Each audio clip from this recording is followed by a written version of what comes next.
Los Angeles International Airport, 1973. What would you do if the most dangerous man alive walked up to you and said, "I want to fight you, not threaten you, not challenge you to prove something, just said it, calmly, honestly, the way you ask someone if they want coffee?" Bruce Lee looked at Muhammad Ali for a long moment. Then he said, "Yes, but first you have to promise me something." Ali said, "What?" Bruce said, "Whatever happens today, nobody finds out." Ali looked at him. Then he said, "Deal. What happened next stayed secret for 50 years. Los Angeles International Airport, Terminal 3. October 3rd, 1973, Thursday afternoon. 1:50. The terminal is running at the particular controlled chaos of a Thursday in early October, not the gridlock of a holiday weekend, not the ghost town of an early Tuesday morning, the middle state. Enough people to fill every seat and then some not enough to make movement impossible. Gate agents are managing two delayed departures simultaneously. The public address system is earning its keep, announcements layering over each other until the words lose meaning and become texture, the ambient sound of organized transit doing its best. Terminal 3 smells like the 1970s smell of every airport cigarettes, the Swedish chemical smell of fast food from the concession stand 2 gates down, jet fuel bleeding in through the gaps around the jetway doors. Floor wax applied overnight and now being systematically destroyed by 10,000 shoes. Coffee that has been on the burner since 6 in the morning and has achieved a state of concentrated bitterness that is less a beverage than a warning.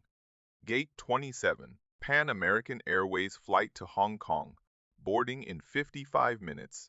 Bruce Lee is in the 3rd row from the gate, 4th seat from the aisle. He has the particular stillness of someone who has made peace with waiting.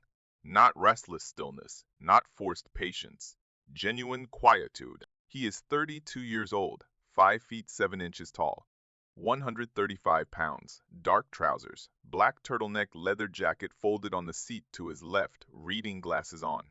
A manuscript across his knees, the Tao of Jeet Kune Do, still in progress, margins dense with notes in handwriting, so small it looks like a different scale of language.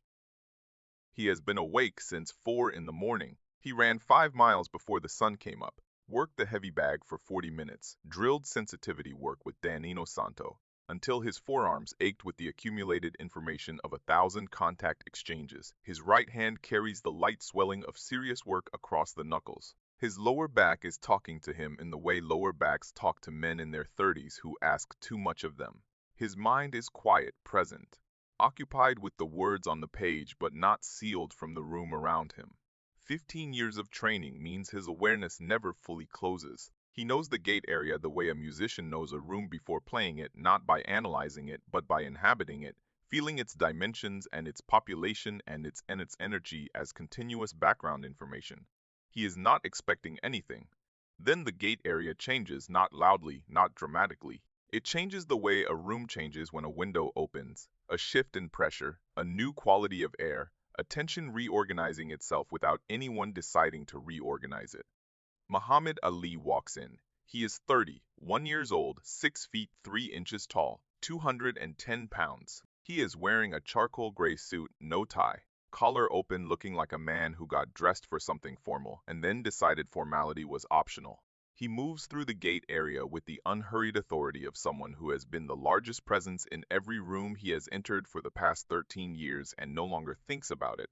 His entourage is smaller than usual today. Bundini Brown is there, the cornerman who has been at Ali's side since the early 1960s. Who knows Ali's rhythms the way a longtime sailor knows weather? A trainer named Marcus Webb carrying a single bag that is all smaller than the usual configuration. Ali travels light when he wants to think. He is coming from a speaking engagement at Pepperdine University. He is heading to a training camp in Miami. He has a connecting flight from Gate 28 in 2 hours. He walks into the gate area. He stops.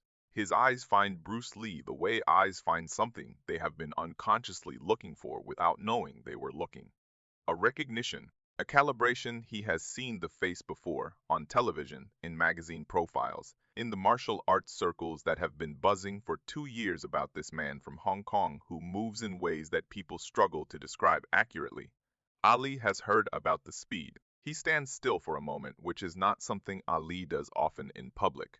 Just looking, reading something in the way Bruce Lee sits, in the quality of his stillness, in the particular way his weight is distributed even while seated. All of it speaking a language Ali recognizes without having formally studied it. He says something to Bundini. Bundini listens, looks at Bruce, looks back at Ali. He says something short. Ali shakes his head slightly. Bundini steps back and sits down in a seat near the gate entrance with the expression of a man who has learned that certain decisions are above his pay grade. Ali walks toward Bruce Lee alone. Bruce feels the approach before he registers it consciously.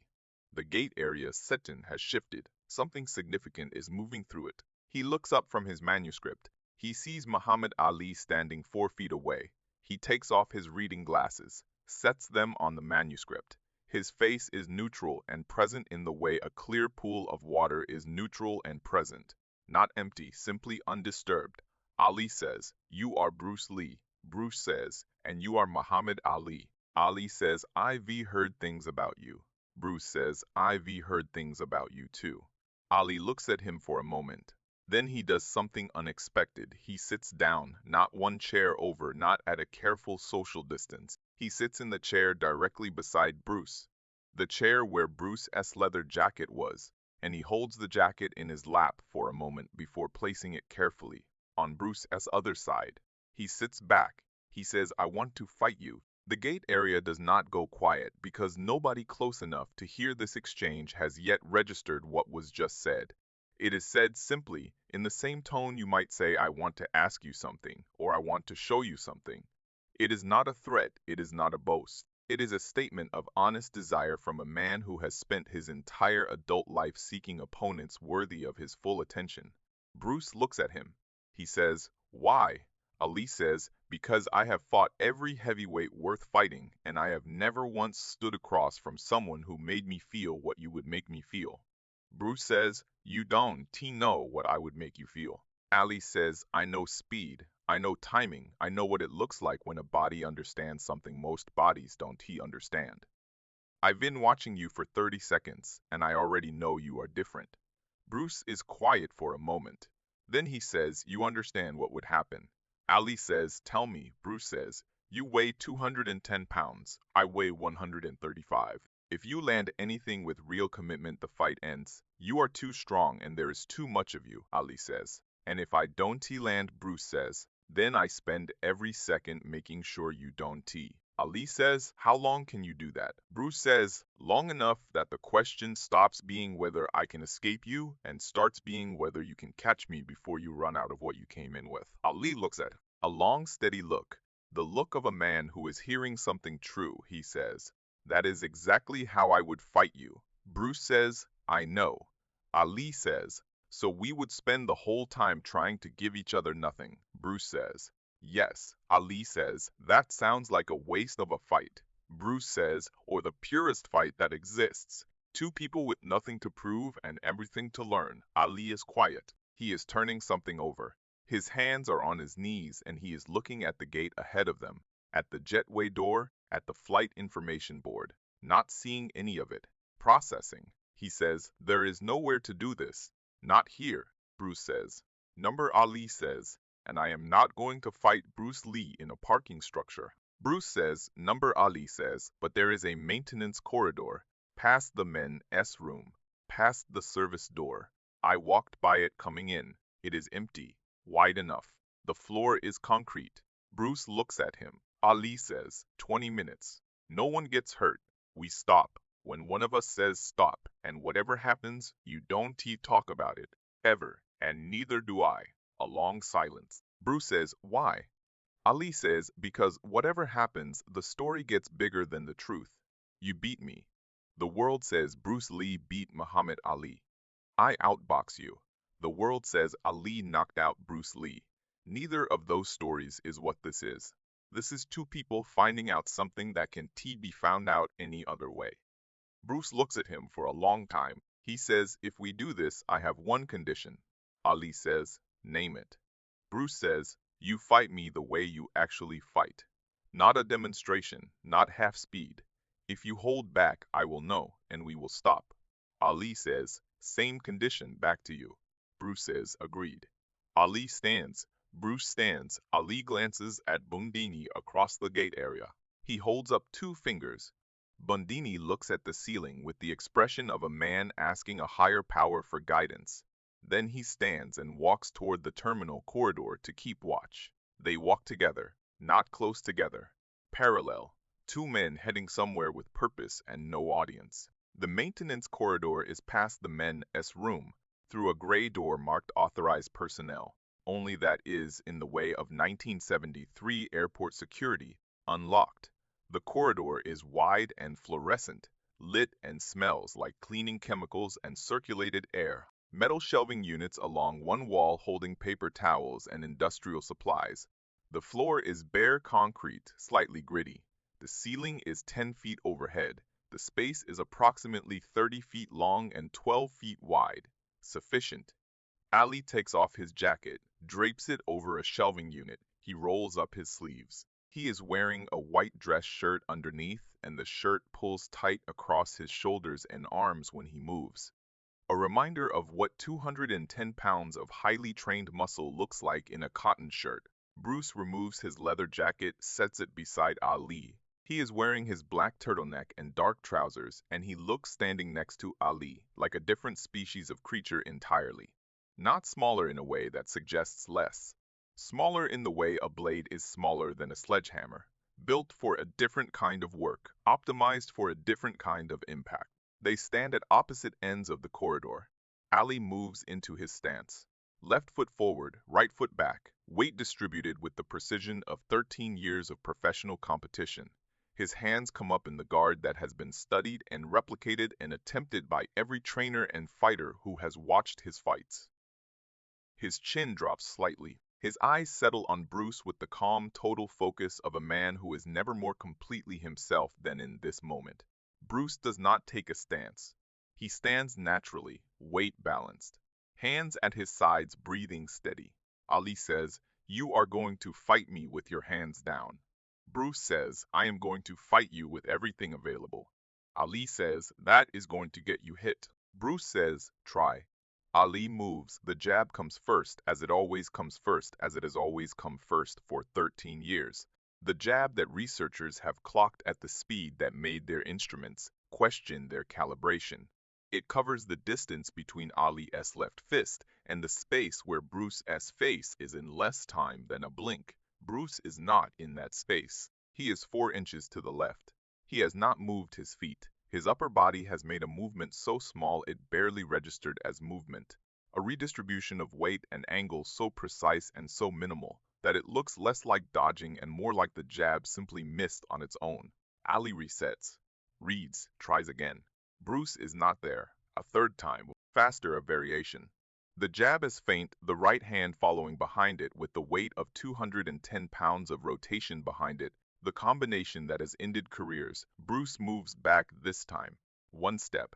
Clean. The right hand passes close enough that Ali can feel the air disturbed by his own knuckles. Ali stops. He is breathing normally. He has not yet exerted himself. He is simply recalibrating, reading the information the first exchange gave him, adjusting his model of what he is dealing with. He says, "You are watching my shoulder." Bruce says nothing. Ali says, "You see the load before the throw." Still nothing. Ali says, "Nobody sees the shoulder." Bruce says, "You said that the first time you found out." Ali looks at him. He says, "When did I find out?" Bruce says, "Approximately 45 seconds ago." Something moves in Ali's face. Not offense, appreciation. The particular appreciation of a competitor who has been given a true answer. He changes his approach. He begins to move laterally, not throwing, just moving, circling, using his footwork, which is its own form of genius. The footwork that made Howard Cosell run out of adjectives. Feet that move with a speed and lightness that has no business existing on a 210-pound man. Bruce moves with him. Not mirroring, countering, staying at an angle. Always at an angle where Ali's power cannot fully organize itself. Always slightly to the outside. Always in a position where commitment to an attack would open a structure rather than close one. Ali feints. Bruce does not respond to the feint. Ali feints again. Different timing. Bruce does not respond. Ali says, "You don't. T take the bait." Bruce says, "I wait for the decision." Ali says, "What is the difference?" Bruce says, "A feint is a question. A committed attack is an answer. I don't T respond to questions." Ali throws the hook. It is not the jab. It is the left hook that has knocked out men who were watching for it, who knew it was coming, who had trained specifically to survive it. It comes from an angle that the jab does not come from, with a rotation that is different from the jab's rotation. Loading from a shoulder that tells a different story, Bruce moves inside it, not away from it, inside it, toward Ali, inside the arc of the hook, where the fist has no power because the leverage is gone, closing the distance in the same moment the hook begins, so that by the time the fist arrives at where his head is somewhere the hook was never designed to reach. His right hand touches Ali's ribs once.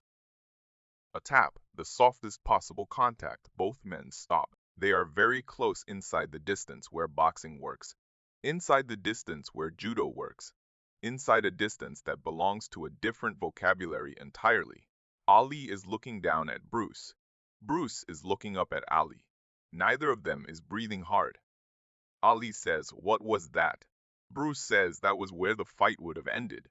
Ali says, "A tap on the ribs." Bruce says, "At full intention, not a tap, and at this distance, where you cannot rotate, where the leverage is mine and not yours. 135 pounds of intention directed at the right point ends the same way 210 pounds ends anything." Ali looks at the distance between them, looks at his own ribs where Bruce's hand rested. He steps back. He says, "Do it again." They reset. They go again. For 18 minutes they move through the maintenance corridor in the particular conversation that only two people at the absolute peak of physical mastery can have.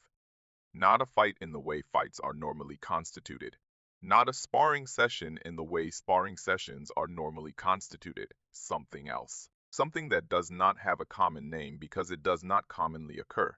Ali lands 3 times. Clean contact, real contact, controlled to a fraction of his actual force but real, in terms of timing and accuracy.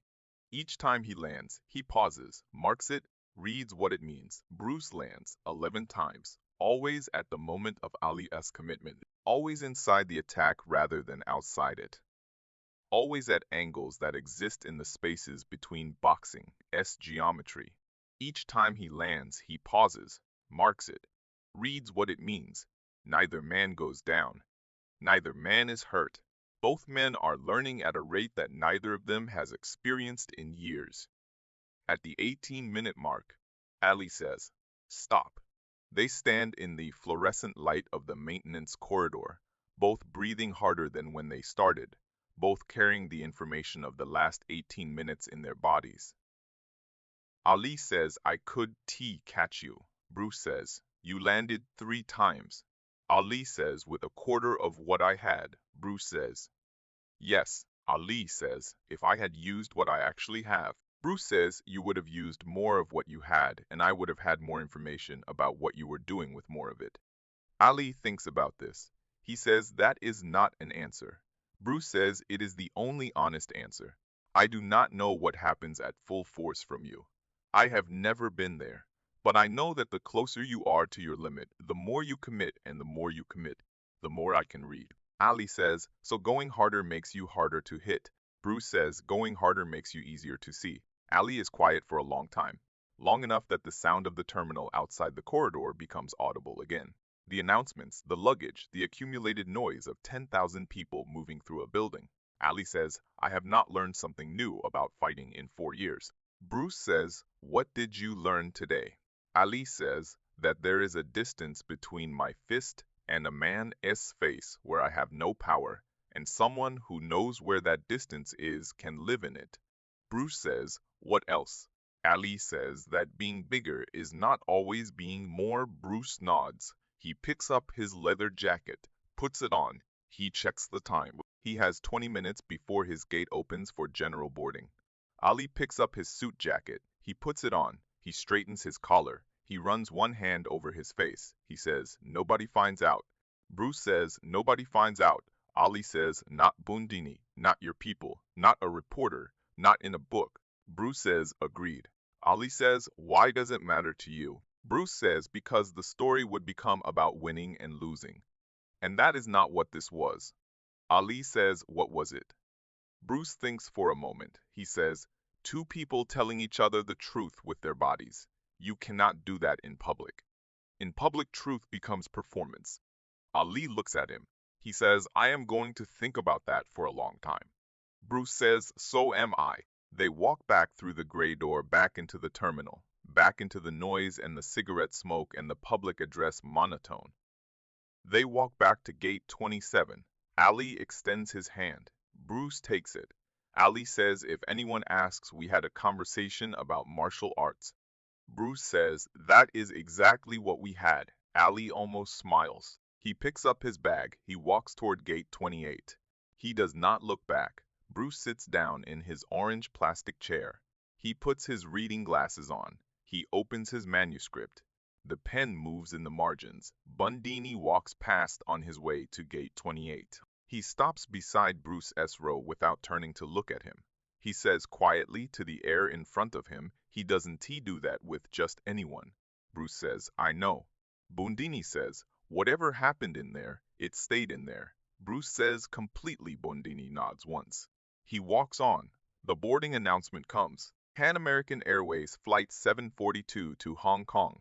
General boarding at gate 27. Bruce closes his manuscript. He stands. He picks up his bag. He joins the boarding line. He carries with him 18 minutes that will inform the next 3 years of his thinking about distance and commitment and the precise geometry of where force lives and where it does not. In the Tao of Jeet Kune Do, finished and published the year after Bruce Lee's death, there is a passage about what he called the alive body versus the committed body.